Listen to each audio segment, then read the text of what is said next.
वृत्तपत्रात आपलं स्वागत आहे।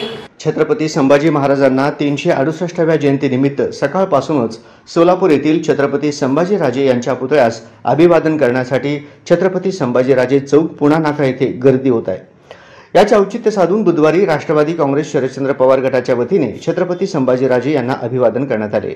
छत्रपती संभाजीराजे यांना पुष्पहार अर्पण करण्यात आले। यावेळी राष्ट्रवादी काँग्रेस पक्ष शरदचंद्र पवार गटाचे शहराध्यक्ष सुधीर खरटमल, जनरल सेक्रेटरी चंद्रकांत पवार, ज्ञानेश्वर सपाटे, महिला प्रदेश चिटणीस मनीषा माने, रेखा सपाटे, लता ढेरे, उमा केत, शहर उपाध्यक्ष विजय भोईटे, ओबीसी सेल अध्यक्ष बिरप्पा बंडगर, सोपान खांडेकर, शहर सरचिटणीस सूर्यकांत शिवशरण, ज्ञानेश्वर सोनवणे, संदीप साळुंखे, रामप्रसाद शागलोलू, सुरेश कुंभार, सोशल मीडिया अध्यक्ष शक्ती कटकधोंड आदी पदाधिकारी व कार्यकर्ते उपस्थित होते।